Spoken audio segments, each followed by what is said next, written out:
우리에게 주신 하나님의 말씀 마태복음 13장 33절 말씀 보도록 하겠습니다. 다 찾으셨으면 우리 한 목소리 한번 같이 읽어보시죠.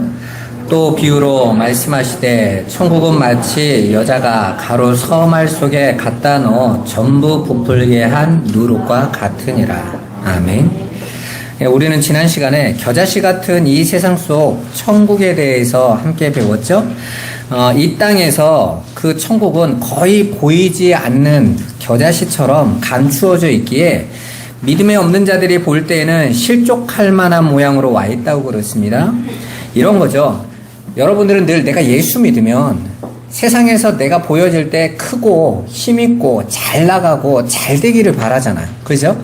그래야 세상이 나를 하나님 자녀로 알고 그래야 예수 잘 믿을 것 같죠. 그래서 성공하고 높아지고 엘리트 되고 이게 마치 우리의 성도들이 이 땅에서 해야 될 일이라고 오해하고 있어요.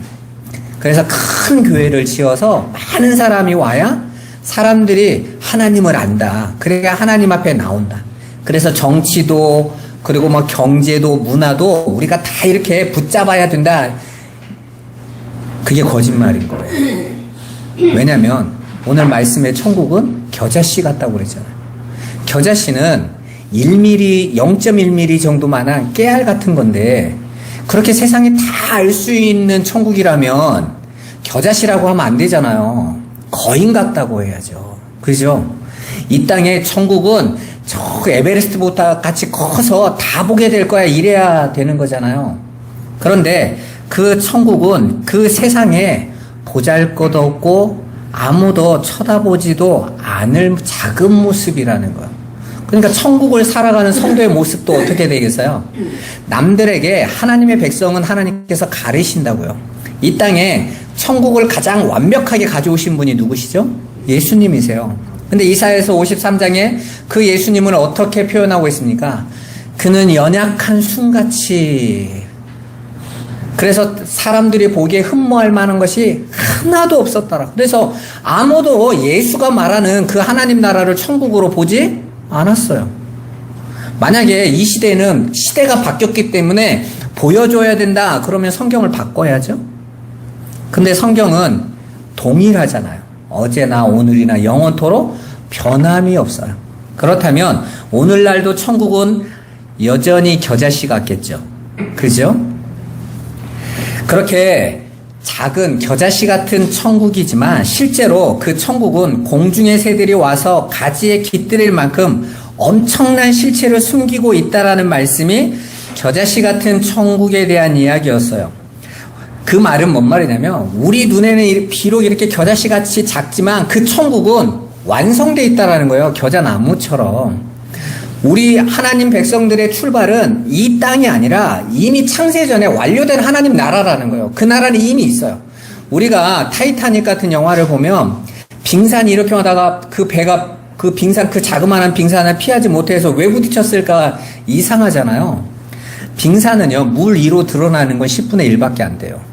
물 밑에는 10분의 9, 훨씬 더 거대한 게 감춰져 있어요. 그러니까 겨자씨 같은 세상에 보여지는 이 천국은 세상이 볼 때는 아유 겨우 저런 거야, 저런 거면 천국 안 가도 될 것 같아 라고 보이지만 그 천국은 이미 완료되어져 있는 거라고요. 제가 전에 한번 설명드렸죠. 묵시에 이미 하나님 나라는 서 있는데 이 묵시에 서 있는 그 하나님 나라가 이 역사 속에 그림자로 비춰지고 있는 거라고 말씀드렸잖아요. 이미 완료되어져 있단 말입니다. 완성되어져 있어요. 그런데 이 역사 속에서는 감춰져 있어요. 그게 바로 천국의 모습인 것입니다. 그래서 겨자씨의 모습처럼 이 세상 속에 천국이 비춰져 있는 거예요. 여러분, 중동의 작은 땅덩어리, 그 유대 땅은요, 우리나라의 강원도 땅만 해요. 얼마나 작습니까? 그런데 그걸 나라라고 하셨다고요? 그런데 그 땅 안에서도 그것도 나사렛, 그 유대 안에서도 그 나사렛 지방은 저 산골짜기, 저기에는 선한 것이 나올 수도 없는 곳이야 라고 평가받던 그 곳에서 그 동네에서조차도 가난한 목수의 아들로 오셔서 어떤 학벌도 가문도 인물도 없던 예수라는 사람이 전한 그 복음이 처음에는 11명의 제자 외에는 아무도 귀를 기울이지 않았습니다. 그렇게 겨자씨 같던 그 복음이 120명에게, 3,000명에게, 5,000명에게, 그리고 유대와 사마리아를 넘어서 소아시아와 마게도니아 지역으로 퍼져나갔고, 결국에는 핍박에도 불구하고 로마가 국교로 선언하게 되었으며, 거기에서부터도 계속 퍼져서 오늘날 문자가 있는 모든 곳에는 다 복음이 담겨져 있는 성경이 전파되고 있어요.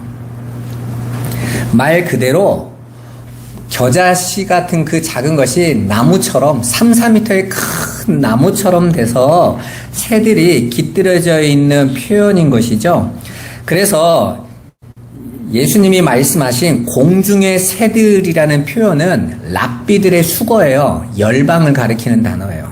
그러니까 이 작아 보이는 이 복음이 온 열방에 전파하게 될 거다. 그게 겨자씨 같은 천국의 현실입니다. 왜요? 하나님께서 뜻하셨으니 이루어진다라는 것이죠.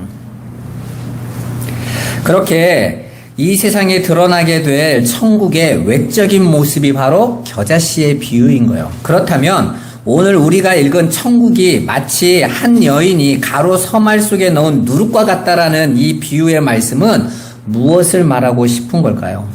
그것은 바로 그 겨자씨 같은 천국의 외적인 모습이라면 이 누룩의 비유는 천국의 현실을 살게 될 우리 성도들의 영적인 내실에 대한 이야기예요.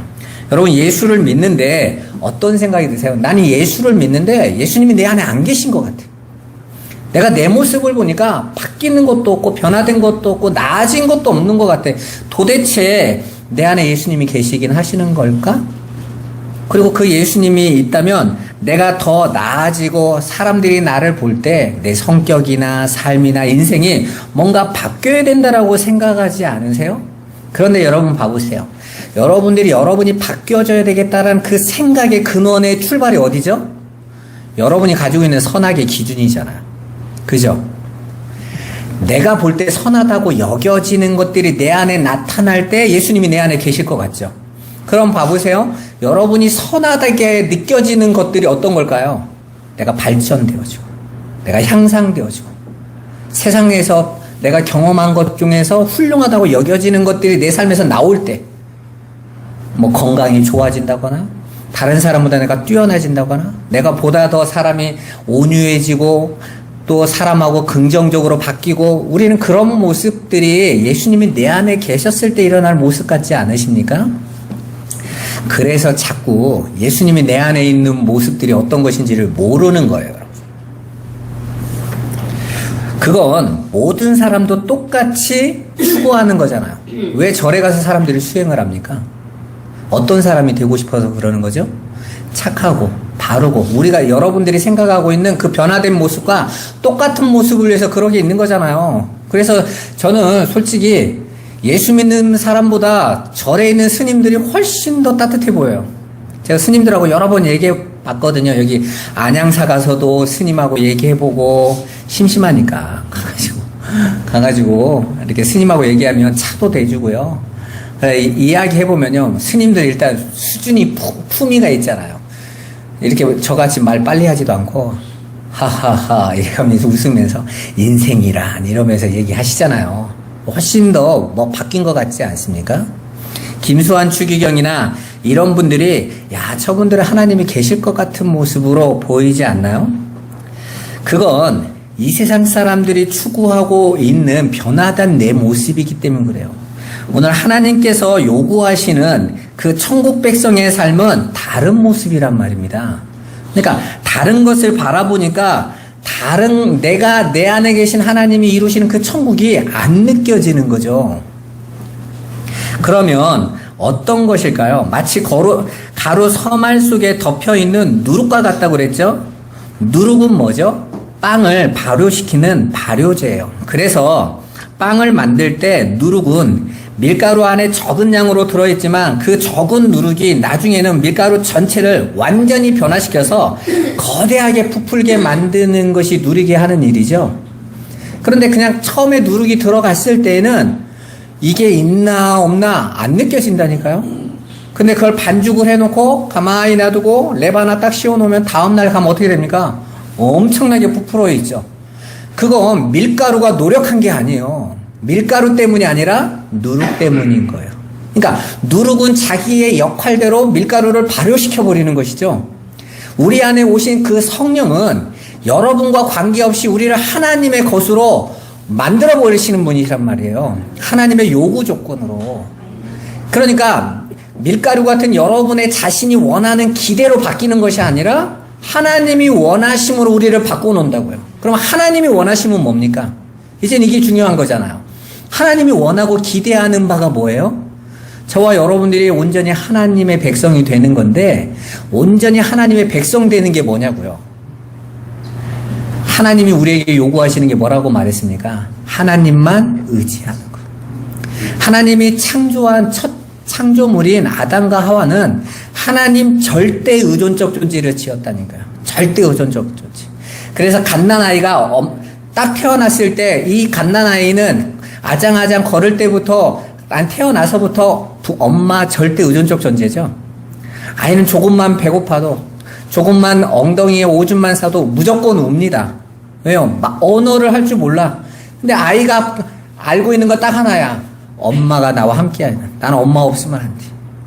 그래서 아이가 처음에 발을 띄고 걸어 나갈 때 막 뛰다가도 뒤를 딱 봤을 때 엄마가 없으면 아이들 어떻게 하죠? 울어버리죠. 왜요? 그 아이에게 보이는 세상은 엄마가 전부예요. 엄마만 있으면 아무것도 두려워하지 않아. 엄마, 아빠를 전적으로 의존하고 있기 때문에 그래요. 그때는 아이에게는 문제가 없어요. 추운 것도 문제가 안 되고 힘든 것도 문제가 안 되고 어두움도 두려움이 안 돼요. 왜요? 내 엄마가 내 아빠가 다 해결할 거니까. 그런데 그랬던 존재가 이제는 세상에 나 홀로 서기를 하면 그때부터 두려워지기 시작해요. 내가 세상을 이길 힘이 없기 때문에 그렇습니다. 하나님 백성인 저와 여러분도 하나님의 뜻은 여러분들이 홀로 서서 바벨탑같이 화려한 세상에서 여러분을 드러내라는 게 아니에요. 하나님만 전적으로 의지하는 자로 만드는 거예요. 여러분 약하세요? 힘드십니까? 나는 정말 어디에 가도 나는 너무 부족한 것 같고 못난 인생 같으세요? 잘 사는 거예요. 이런 말하면 되게 웃기죠? 그래서 여러분이 하나님만 의지한다면 오직 예수 그리스도의 은혜만 지금 의지할 수밖에 없는, 정말 어쩔 수 없이 나는 주님밖에 의지할 수가 없어요 라는 자리에 계시다면 여러분은 하나님의 은혜의 풍성함 속에 들어가 있는 것입니다. 근데 세상이 그런 걸 요구하지 않으니까 세상은 홀로 서서 홀로 힘있게 세상 앞에 탁 맞서는 사람이 멋진 사람이잖아요. 그들을 성경에서는 누구라고 가름시킵니까? 용사, 영웅, 왕, 명성 있는 자, 네피림인 거예요. 그들은 하나님 필요 없어요. 그런데 그런 세상을 창세기 6장에 하나님께서 뭐하라고 어떻게 여기셨다고 그랬어요? 한탄하셨다. 내가 저걸 지었음을 한탄한다. 나만 전적으로 의지하라고 했더니 저게 혼자 창 들고 서 있네. 그래서 이 땅에서 지금 사람들이 가장 좋아하는 게 자아를 추구하는 거잖아요. 스스로 찾자, 나아자. 내가 스스로 나를 탁 챙기고 가는 거.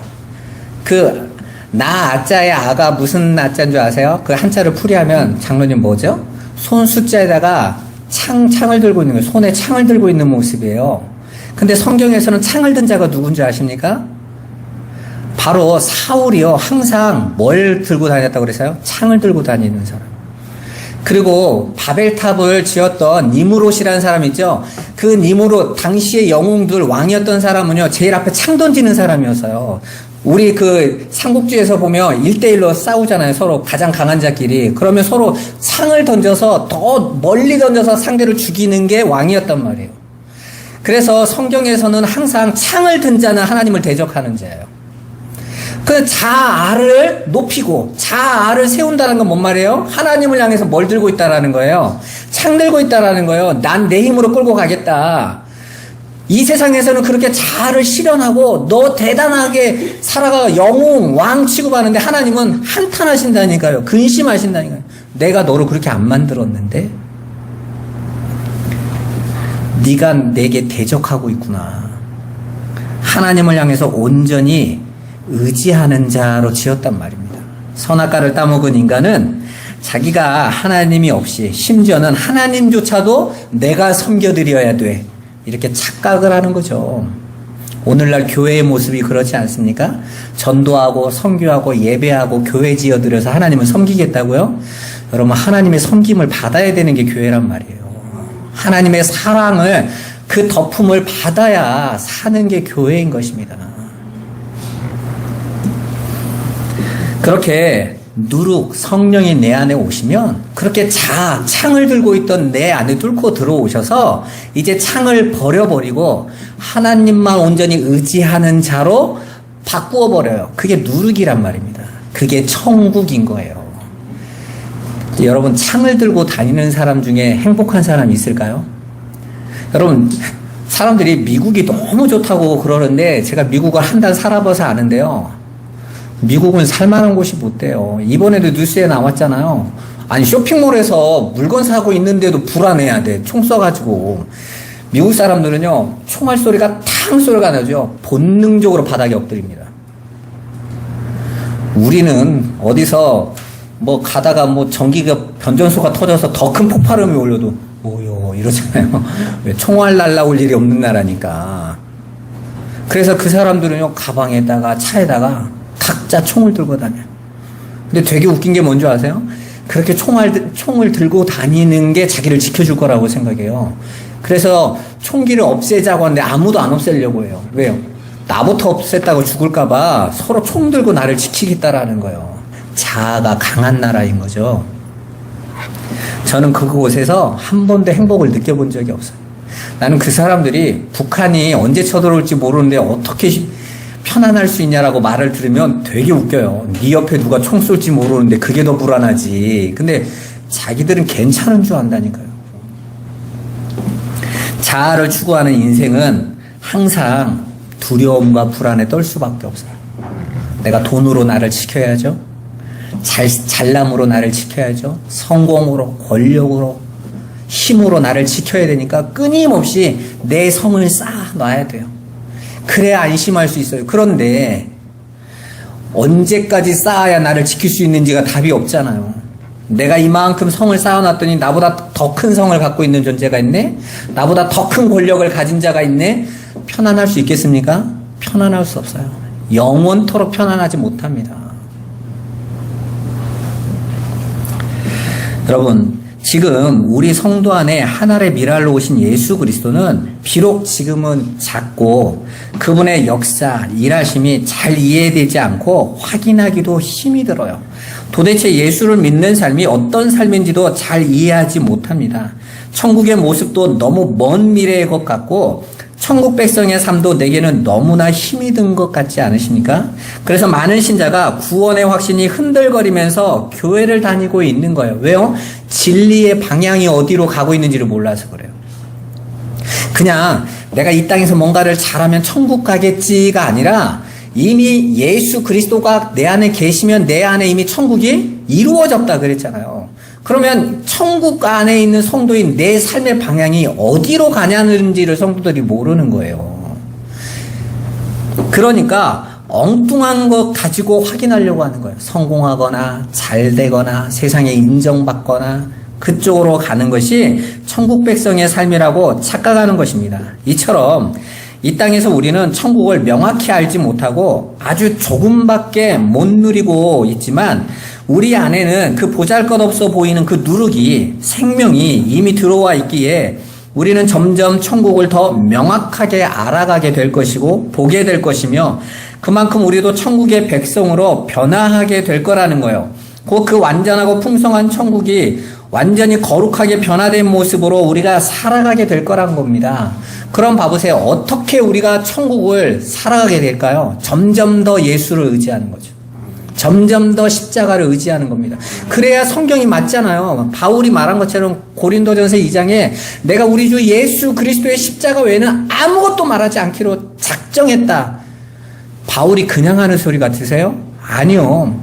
바울의 눈에는 십자가가 점점 더 크고 그것밖에 없구나를 확인하게 되어졌다라는 거죠. 그 전에는 바울도 그 아테네 가가지고 그 사람들의 철학을 전하는 도시니까 내가 철학으로 복음을 전하겠다 이랬잖아요. 그런데 아무도 복음을 받지 않아요.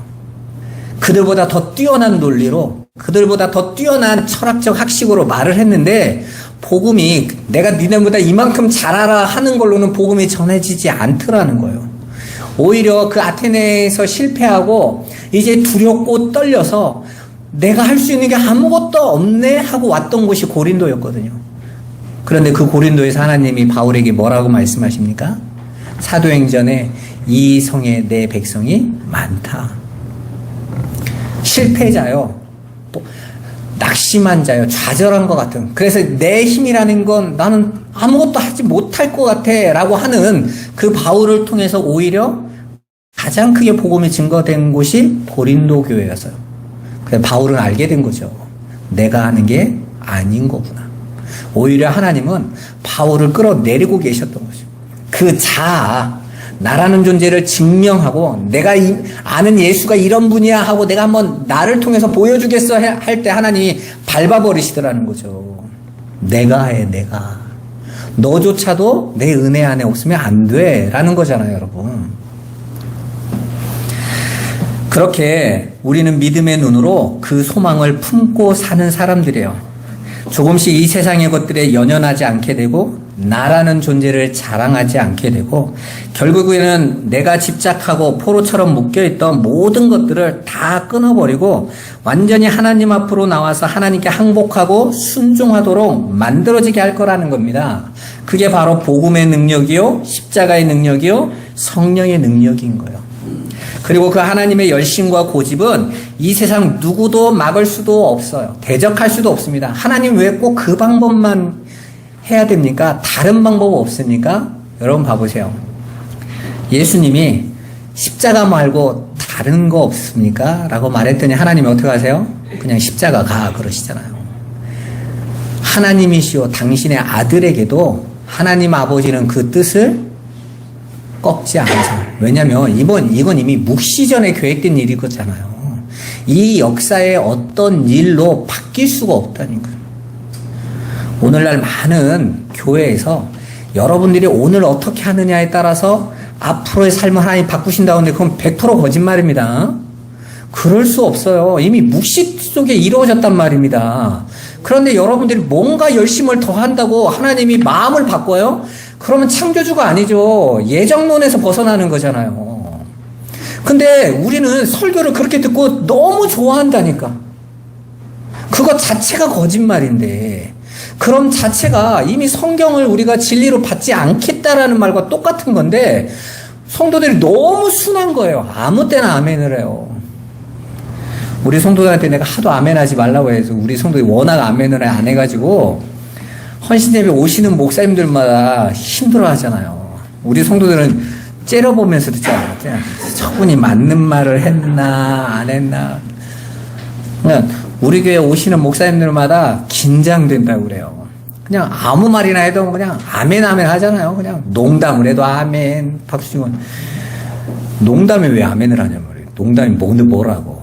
근데 워낙 아멘이 습관이 돼가지고 말 같지도 않은 말을 하는데도 막 아멘 아멘 하면 그건요 하나님을 모욕하는 거예요. 아멘이라는 뜻이 뭡니까? 진리라는 뜻이잖아요. 진리 당신 앞에서 선언하는 목사님이 진리의 말씀을 하심을 믿습니다가 아멘인데 농담이 어떻게 진리라고 아멘을 막 던지냔 말이에요. 아무렇게나 아멘을 해. 그리고 아멘하는 성도들하고 나중에 오늘 목사님이 하신 말씀이 뭐였어요? 그럼 몰라 또. 그럼 뭘 아멘하는 거야? 그 정도로 엉터리를 가지고 가면서 그냥 나 교회 가서 시키는 대로 잘했으니까 나 천국 갈 거야 라고 착각하고 살아간다니까요. 그런 복음은 없단 말입니다. 여러분 우리가 하나님을 알아갈 때는요 진리를 알아가는 거예요. 진리. 옛날에 그 하나은행에서 근무하던 그 위폐 감별하시는 분이 있었거든요. 그 방송에도 한번 나오고 그리고 광고에도 나왔었어요. 전 세계에 3명인가 5명밖에 없대요. 위폐 감별하는데 그 정도로 인정할 정도로 딱 보면 이게 진짜인지 가짜인지를 알 수 있대요. 기자가 물어봤어요. 어떻게 그 100달러짜리 이게 달러의 위조를 감별할 수 있습니까? 하면서 기자가 이렇게, 우리는 보통 그렇게 생각하면 가짜들이 나오면 다 살펴볼 것 같잖아요. 근데 그 사람은 아주 간단하게 말했어요. 저는 진짜만 봐요. 진짜만 계속 보면, 가짜를 보면, 가짜인데? 그냥 보인대요. 가짜가 드러나는 거죠. 우리 성도들은요, 진짜를 모르니까 가짜한테 날마다 흔들리네. 신천지고 각종 이단들이 다 가짜인데 그들이 하는 말이 뭐가 가짜인지를 몰라. 왜요? 진짜를 모르니까. 진짜가 뭔 내용인지를 모르잖아요. 우리는 진짜의 하나님의 뜻이 뭔지를 몰라. 그냥 하나님 앞에서 우리가 세상적인 기준으로 착해지고 바르게 되고 훌륭해지고 성공해지고 나아지는 게 하나님 뜻이라 우리는 살아왔어요. 근데 신천지가 하는 말이 훨씬 더 성공할 것 같으네? 그러니까 넘어가는 거죠. 예수님이 하신 말씀은 딱 하나예요. 너희가 나를 따라오려거든 자기를 부인하고 자기 십자가를 지고 따라오지. 근데 자기 부인이 됩니까? 자아의 창을 들고 있는 자가 자기 부인을 한다는 건 창을 버려야 되는데 그건 곧 나의 뭐가 되는 거예요? 죽음인 거죠. 저쪽에 창 던지고 있는데 내가 창을 버리면 어떻게 돼요? 그런데 그 죽음이 곧 삶이라는 걸 알지 못하면, 그게 하나님이 나를 이끌어 가시는 길이라는 것을 진리로 보지 못하면 창을 어떻게 내려놓습니까? 절대 안 내려놓죠. 사울이 죽을 때까지 창을 쥐고 있었던 것처럼 창을 못 내려놓는단 말이에요. 하나님께서 당신의 복을 주시겠다고 약속하신 야곱을 통해서 결국에는 야곱이 어떻게 하나님의 나라로 완성되어지는지를 보면 그게 바로 하나님의 복의 실체, 우리를 천국으로 만들어 가실 하나님의 계획이 무엇인지를 볼 수 있지 않습니까? 야곱은 그 이름 자체가 발 뒤꿈치를 잡은 자예요. 속여 넘기는다라는 뜻입니다. 야곱은 항상 그래서 도적 강도로 비유되는 자예요. 자신을 위해서는 아버지도 속이고 형도 심지어는 하나님까지도 속이고 붙잡아서 이용하면서 자신만을 섬기고 자신이 세상에서 부자 되는 삶을 추구했던 자들이 바로 야곱입니다. 그런데 그들이 곧 하나님의 백성들이잖아요. 그죠? 야곱 안에 누가 담겨져 있어요? 하나님의 백성들이 다 야곱 안에 담겨져 있죠. 그래서 야곱의 12아들이 천국의 백성들의 아들의 숫자잖아요. 그러니까 야곱이 곧 우리들인 거예요. 근데 그들은 이미 그 행위가 아니라 이미 창세 전에 하나님께서 나는 너를 내 백성 삼을 거야로 이미 하나님께서 약속하셨어요. 그런데 이 땅 안에서 그 선악과를 따먹은 세상 안에서 그 세상 질서에 빠져서 이제는 세상의 가치관이 진짜인 줄 알고 살아가고 있는 모습이 야곱인 것입니다. 그럼 하나님께서 야곱을 어떻게 하나님의 나라로 천국으로 그 누룩 같은 하나님이 어떻게 바꾸어 버리시는지 우리가 살펴보면 우리를 향하신 하나님의 뜻이 무엇인지 잘 알 수 있겠죠? 창세기 28장 13절에서 15절 같이 한번 읽어보겠습니다. 또 본즉 여호와께서 그 위에 서서 이르시되 나는 여호와 너의 조부 아브라함의 하나님이요 이삭의 하나님이라. 내가 누워있는 땅을 내가 너와 내 자손에게 주리니 내 자손이 땅의 티끌같이 되어 내가 서쪽과 동쪽과 북쪽과 남쪽으로 퍼져나갈지며 땅의 모든 족속이 너와 내 자손으로 말미암아 복을 받으리라. 내가 너와 함께 있어 내가 어디로 가든지 너를 지키며 너를 이끌어 이 땅으로 돌아오게 할지라. 내가 내게 허락한 것을 다 이루기까지 너를 떠나지 아니하리라 신지라. 아멘. 자, 봐보세요. 오늘 하나님께서 야곱에게 주신 약속, 언약이 뭡니까? 내가 내게 허락한 것을 다 이루기까지 너를 떠나지 않고 너를 지키고 인도하고 보호하겠다 그러잖아요. 그럼 하나님께서 야곱에게 허락한 것이 뭐죠? 지금 야곱이 이삭을 통해서 받았던 그 축복의 내용이 뭡니까? 너를 통하여 모든 족속이 복을 받게 할 것이다. 내 후손을 통하여 내 자손으로 말미암아 복을 받을 것이다. 그러죠. 자, 여기서 내 자손이라는 단어는 단수입니다. 바울이 그랬잖아요. 구약에서 나오는 후손은 단순히 갈라디아서 3장 16절에 예수 그리스도다 그랬잖아요. 그러니까 하나님께서는 야곱에게 약속하신 거 바로 후손, 바로 예수 그리스도가 와야 되는 거예요. 그로 말미암아 하나님께서 야곱을 뭘로 만드시는 거죠? 하나님의 자녀로. 하나님, 이 땅은 어떤 땅입니까? 하나님의 나라, 천국인 거예요. 봐보세요. 만약에 그냥 모형으로는 가나안 땅 같지만 생각해 봐보세요. 가나안 땅을 하나님이 약속한 것이라면 야곱이 나중에 요셉이 애굽으로 불렀을 때 가면 돼요? 안 가요? 안 돼요? 안 되죠. 하나님이 가나안 땅을 약속하셨으면 영원히 준다고 했으면 그 땅 떠나면 안 되는 거잖아요. 그런데 야곱이 아무렇지도 않게 털털 털고 가버리잖아요. 어떻게 갈 수 있습니까? 히브리서의 11장에 나와 있죠. 그 아브라함, 이삭, 야곱이 더 나은 본향을 바라봤다. 그들이 이제 하나님이 내게 진짜 약속한 땅은 이 모형으로 보였던 이 가나안 땅이 아니라 저 본향 하나님 나라구나 라는 걸 보게 됐단 말이에요. 근데 아직은 야곱이 그걸 모르잖아요. 그럼 이 가나안 땅을 가지고 하나님의 나라를 설명해 줘야 될 거 아닙니까? 그럼 어떻게 설명하는지 봐보세요. 이제 하나님께서 야곱과 함께 하시고 지키고 인도하셔서 그 하나님의 기업으로 주실 땅으로 돌아오게 하실 것이라고 약속하신 대로 야곱은 이제 삼촌 라반의 집인 하란에서 다시 가나안 땅으로 돌아오려고 해요. 그런데 하나님께서 요단강의 줄기인 야복강에서 야곱을 가로막으십니다. 그리고 뭐라고 말씀하세요? 못 들어간다 그러시는 거예요. 아니, 허락한 땅인데 약속해 놓고 못 들어간대요. 그러니까 어떻게 하면 못 들어간다는 거예요? 야곱으로는 못 들어간다는 거예요. 너 야곱으로는 거기 못 들어가. 그 땅 줄 수 없어 라는 거죠. 그리고 밤이 새도록 하나님과 야곱이 싸웁니다. 씨름이라는 단어는 우리나라가 설마 하나님하고 싸웠다는 단어 쓰기 거시기 해서 씨름이라고 썼어요. 원래는 단어는 싸움이에요. 싸움한 거예요. 배틀을 한 거예요. 전쟁을. 야곱은 내 힘으로 난 건너갈 겁니다. 하나님은 절대 안 돼 하고 싸웠다라는 거예요. 그리고 하나님께서 야곱의 환도뼈를 부러뜨려 버리세요. 이게 하나님의 전쟁이에요. 그러니까 하나님의 전쟁은 누구와 하시는 거죠? 야곱과 하시는 거예요. 내 백성하고. 다른 만물하고 뭘 싸웁니까? 여러분, 예수님이 귀신에게 싸웁니까? 귀신을 나가라 하지 언제 귀신하고 싸워요. 그 귀신이 나가면서 그러잖아요. 아직 때도 안 됐는데 벌써 오셔서 괴롭히세요 하고 나가죠. 뭘 싸웁니까? 근데 하나님 자녀들하고는 항상 싸운다고 표현을 하세요. 그러니까 하나님이 거시는 싸움은 축복된 싸움인 거예요. 내가 너 반드시 내 백성으로 바꿔버릴 거야. 내 거룩한 땅엔 절대로 부정한 자는 들어올 수 없으니까 넌 못 들어와가 아니에요. 내가 너를 반드시 거룩한 자로 만들 거야. 근데 그 하나님이 요구하시는 거룩은 뭡니까? 하나님만 전적으로 의지원하는 거예요. 하나님만 나의 완전한 기업으로 여기게 만드시는 거예요. 그럼 어떻게 하세요? 세상에서 내가 하나님만을 기업으로 여기고 하나님만 의지하지 않던 나의 옛사람을 부숴버리는 거죠. 그게 환도뼈를 치는 거라니까요. 환도표는요, 생명싸개라는 뜻이에요.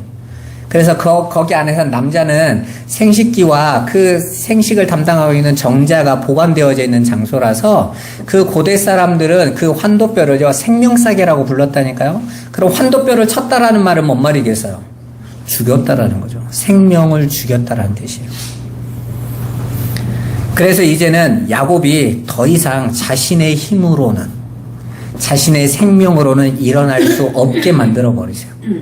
그래서 이제는 지팡이를 의지하지 않으면 일어설 수 없게 만드신다고요.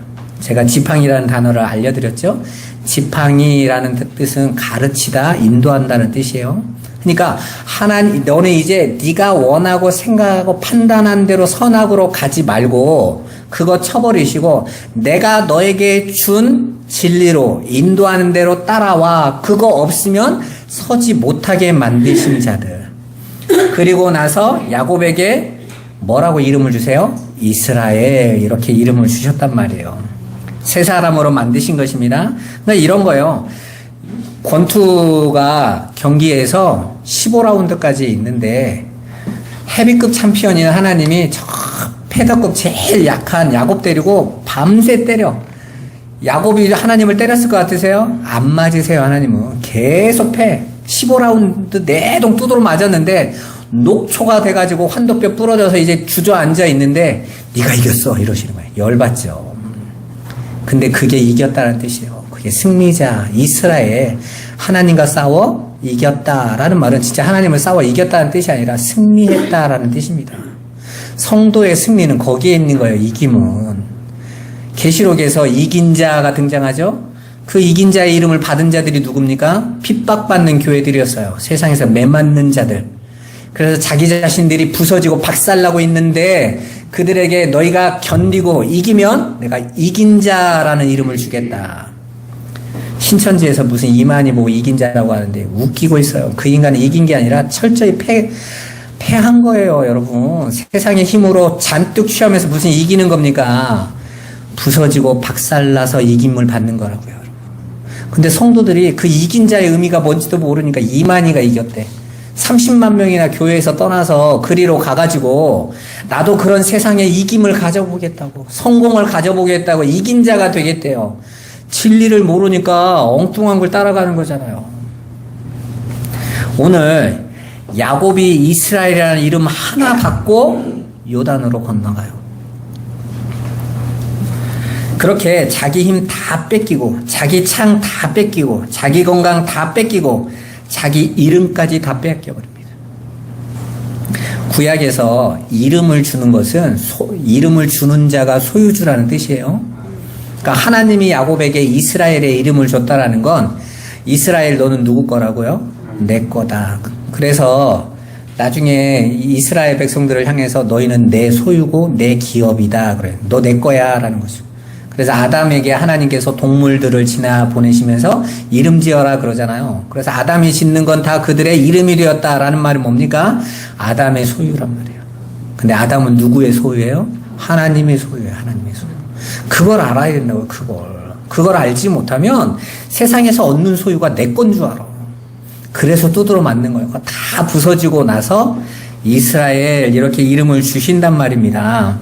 그렇게 하나님께서 야곱을 없음의 자리로 끌어내리세요. 나 아무것도 아닌 거구나.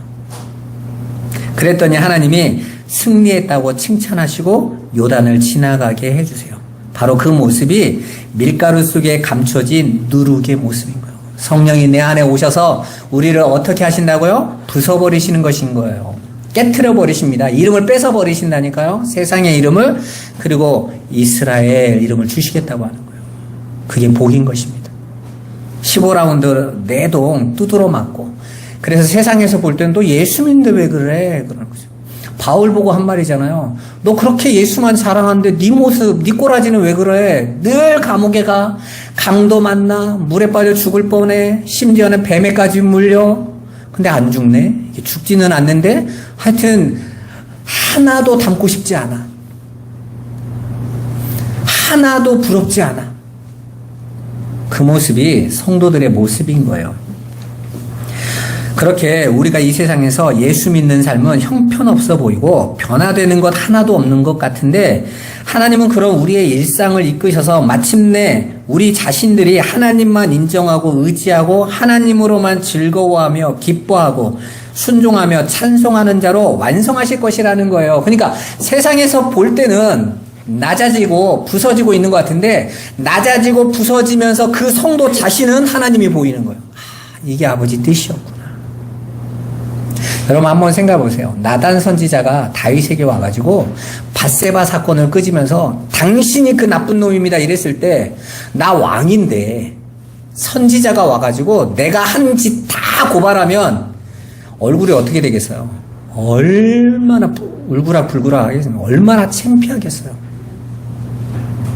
그런데 다윗은 거기서 무릎을 꿇어요.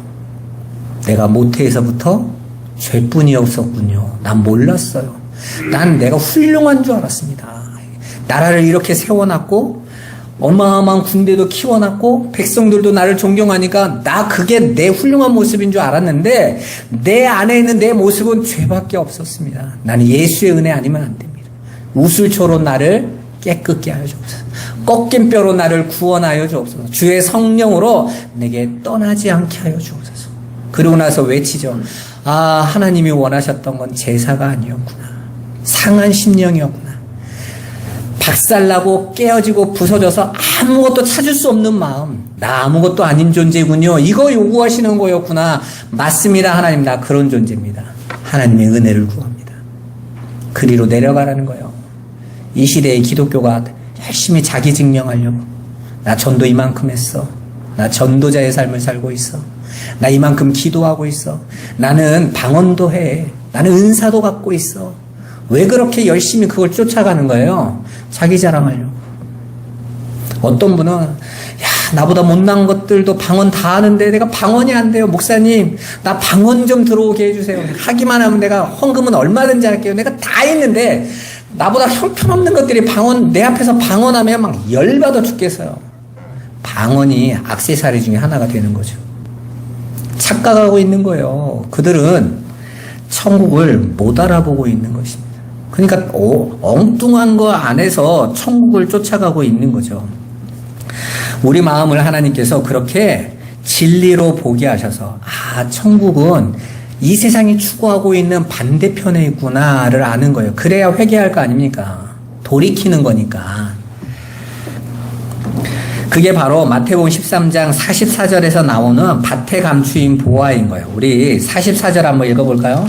마태복음 13장 44절 같이 한번 읽어보도록 하겠습니다. 천국은 마치 밭에 감추인 보화와 같으니 사람이 이를 발견한 후 숨겨두고 기뻐하며 돌아가서 자기의 소유를 다 팔아 그 밭을 사느니라. 아멘. 여러분, 원래 이게 밭에 감추인 보화가 아니에요. 밭에 있는 보화예요. 밭에 있는 보화. 근데 왜 감추었다고 그럴까요? 못 보니까. 아무도 그걸 보화라고 여겨주지 않으니까. 요즘은 그 히토르라는 흙이 대단한 흙이라고 해가지고 중국에서 그걸로 수출 안 하겠다고 하는 둥 난리 필 정도로 대단한 광물이잖아요. 그런데 100년 전만 해도 그 흙은 그냥 동네에 굴러다니는 흙이었어요. 산에서 아무도 거들떠보지도 않는 그냥 흙이었다니, 황토흙. 그런데 그 흙이 어느 날 반도체를 만들고 모든 것들을 변화시키는 흙이라는 거 안 다음부터는요, 그 흙 자체가 나라에서 관리하고 통제받는 흙이 된다니까. 그러니까 보이지 않을 때는 그냥 돌멩이인 거예요. 그냥 먼지에 불과한 것입니다. 근데 그 안에 내용이 무엇인지를 깨닫게 되어지면 진리인 거죠. 아마 하나님 나라에 가서 많은 사람들이 깜짝 놀라게 될 겁니다. 이 땅에서 하나님께서 요구하셨던 천국의 삶이 많은 예수 믿는다는 사람들이 추구하던 것과 반대편에 있어서 놀라게 될 거예요. 열심히 자기를 증명하고 자신들의 열매와 또 자신들이 만들어놓은 땅의 소산들을 열심히 가인처럼 준비해서 전도라는 거, 선교라는 거, 예배라는 거, 그거 나쁘다라는 거 아니에요. 그걸로 나를 증명하려는 사람들이 있잖아요. 열심히 쌓아간 사람, 그런 헌신, 봉사 이런 걸로 열심히 쌓아서 자기 자랑, 자기 높이는 삶을 살았던 사람들이 하나님 앞에 가서도 나 이만큼 했어 했다가 깜짝 놀랄 거예요. 그래서 어떤 분이 그러시잖아요. 여러분, 천국 가서 아마 놀랄 일이 있을 수도 있어요. 야, 저렇게 귀한 하나님의 종, 저렇게 위대한 종이라고 여겼던 분들이 그 땅에 없을 수도 있습니다. 그러죠. 그러니까 성경이 말하고 있는 말을 잘못 알고 있는 거예요. 잘못 알고 있는 거예요. 이 세상이라는 밭에 천국은 마치 세상 사람들에게는 돌덩어리처럼 아무런 가치도 못 느껴요. 아니, 심지어는 부끄럽게 여기고 수치스럽게 여깁니다. 그러나 성도들에게는 점점 더 하나님께서 천국의 눈이 열리고 귀가 열려져서 맑은 물로 씻어져서 이제 그 천국의 현실이 믿어지고 확인되어서 이제 이 세상 그 어떤 보아도 바꿀 수 없는, 오히려 지금까지 내가 재산으로 여겼던 이 세상의 힘들을 다 팔아서 그 보아로 여겨지는 천국을 사는 자로 세워지게 될 거라는 거잖아요. 내가 이 땅의 소유, 나를 증명하기 위해서 열심히 구축하고 쌓았던 그 소유라는 거, 그것들을 다 팔아서 전혀 가치로 여기지 않는 그 천국의 보화를 사게 된다는 것입니다. 나를 부인하고 십자가만을 의지하는 자로 가게 되는 거죠. 이게 진짜였네요 하게 되는 거예요. 때로는 우리가 세상 사람들이 다 추구하는 바가 아닌, 오히려 이것 때문에 나 그거 필요 없어요. 하나님이 나에게 이 약함 주신 거 감사합니다. 하나님 나 이렇게 모자람 주신 거 감사합니다. 내가 그래서 예수만 의지할 수 있게 해주셔서 감사합니다. 그런 자리가 되는 거예요. 바울이 자신의 연약함을 가지고 하나님 앞에 3번을 기도할 때 하나님께서 말씀하시죠. 내가 너 그거 선물로 준 거야. 교만하지 말라고. 바울이 뭐라고 말합니까? 나는 나의 약함을 자랑한다. 나는 이게 축복이었어. 그 전에는 이게 축복인지 몰랐던 거죠. 여러분 약하세요? 다른 사람이 비교했을 때 왜 나는 이렇게 못났을까라고 생각하셨습니까? 나는 왜 이렇게 하는 일들이 이럴까라고 여겼습니까? 하나님의 선물일 수도 있어요. 나로 하여금 그 하나님만을 의지하라고. 그 하나님 나라를 이제 보화로 본 자들은 오히려 하나님 여기서 떠나지 않게 해주세요. 나 이 질병 안 놓치게 해주세요. 나 이거 꼭 내 안에 끌어당겨 주세요. 기도하고 간구하는 자들로 바뀌게 된다는 것입니다. 여러분 초대교회에 바로 그런 일이 일어나지 않았습니까? 바나바라는 사람이 자신의 재산을 다 팔아서 교회에 바칩니다. 이건 그냥 자신의 거 다 바쳐서 교회에 충성했더니 복 받는 얘기가 아니에요. 천국의 현실을 보게 된 자가 이 세상의 힘을 다 내려놓고 그 천국의 것을 사게 되어진 보화를 발견한 자의 모습을 이야기하는 거예요. 그 일이 초대교회에 실제로 일어났더라는 거예요. 그래서 그가 별명을 받았는데 별명이 바나바예요. 위로자, 권위자. 아 정말 저렇게 천국을 살 수 있는 거구나 하고 위로를 했다라는 것이죠. 그리고 바나바는 자신의 전 삶을 복음을 전파하는 삶, 생명을 살리고 소외된 자를 품고 세우는 삶을 살아갑니다. 어떻게 바나바가 그런 삶을 살 수 있었겠어요? 보화를 발견한 거죠. 천국을 발견한 것이에요. 이 세상의 물질이 아닌 거구나. 힘이 아닌 거구나. 여러분 그렇게 천국을 발견한 사람들은 오히려 세상 사람들이 악착같이 취하라고 하고 있는 거 내려놓는 거예요. 아니 어째 보면 그걸 내려놓지 못하고 있는 자신과의 싸움 안에서 애통해하고 있는 거죠. 하나님 나는 정말 하늘의 현실을 말씀으로 받고 있으면서도 이걸 내려놓지 못하고 있으니 하나님 나를 도와주세요. 나를 붙잡아 주셔서 이건 내려놓고 하늘의 것 붙잡을 수 있게 해주세요. 나의 믿음이 없습니다. 하나님 네 걸 끊어놔 주세요 라고 기도할 수 있는 자들인 거예요. 여러분도 곧 그 일이 여러분 안에서 계속 진행되고 있고 어느 날 여러분이 놀라게 될 거예요. 내가 부인되고 십자가로 가는 삶이 찬송이 나죠. 오히려 나의 약함이 감사가 터져나오는 삶으로 변화가 될 것입니다. 그 소망을 품고 여러분 진리의 말씀, 기도를 놓치지 마세요. 여러분 안에 천국이 이루어져 가고 있는 현실을 의심하지 마십시오. 승리하시기를 주님의 이름으로 축원합니다. 기도하겠습니다. 살아계신 하나님, 천국은 가루 서말 속에 넣은 누룩과 같다고 말씀하신 하나님, 지금 당장은 변화되는 것 같지 않고 보이지 않는 것 같지만 그 작은 누룩이 그 밀가루를 다 부풀어 오르게 하는 것처럼 오늘 우리 성도들 안에서 하나님 나라로 완성하실 하나님의 그 놀라운 비밀을 보게 하여 주옵소서. 말씀을 붙잡고 믿음으로 소망 가운데 나가는 우리 귀하고 복된 성도들 되도록 축복하여 주옵소서. 예수 그리스도의 이름으로 기도드리옵나이다. 아멘.